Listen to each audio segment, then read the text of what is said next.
हिसाबै लेखा फरायग्राखौ न'आव थादों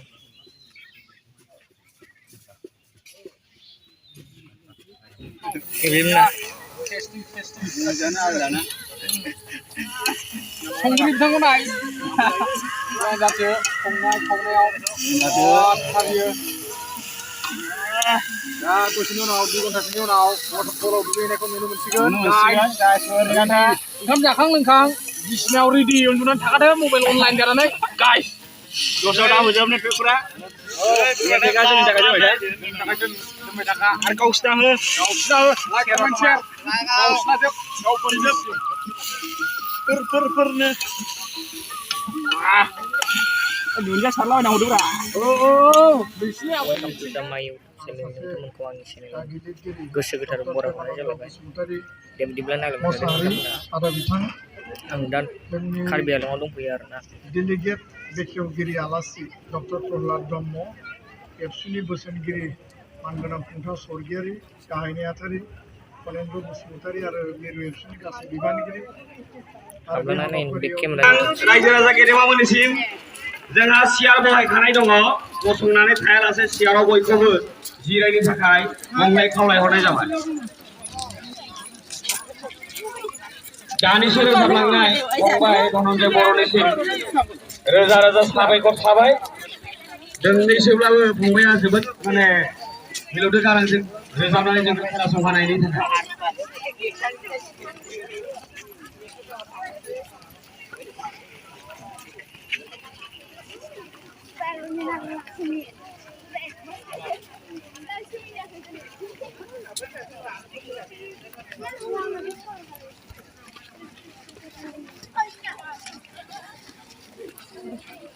जोंनि कालचारेल ट्रुप्सनि इनचार्ज जों कालचारेल हान्जाखौ बेयाव लाना फैदो जोंहा आलासि बरायनायनि समा जाहांबाय थाबैनो लानानै फैनांगौ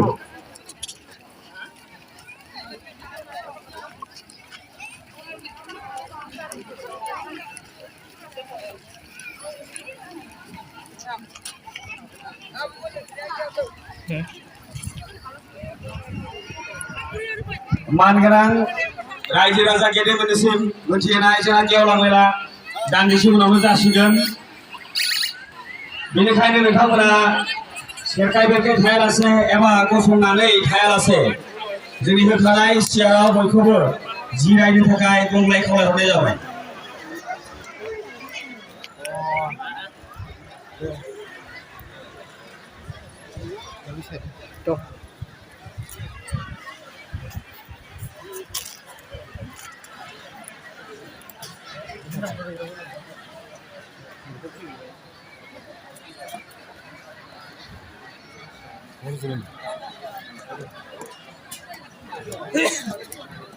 भिडिअ लादो बेखौ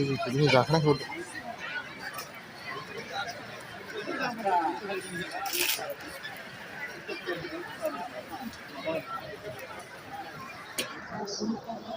चेयारमेन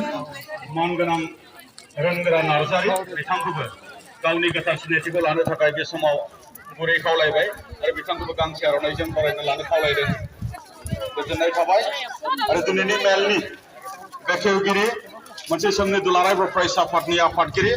आथिखालनि बरायनानै लानो सोरनि गारि जाखो खावलायदों आरो बे समाव आङो बरायनो आरो सिनायथिनो सिगां दं जोंनि बे गेजेरथार जे जथुम्मा जे थान्दै जखनथाय बे जखनथायखौ खुंफुंनानै होनायनि थाखाय गोबां आफाद जोंनियाव लानानै लानाय जादोंमोन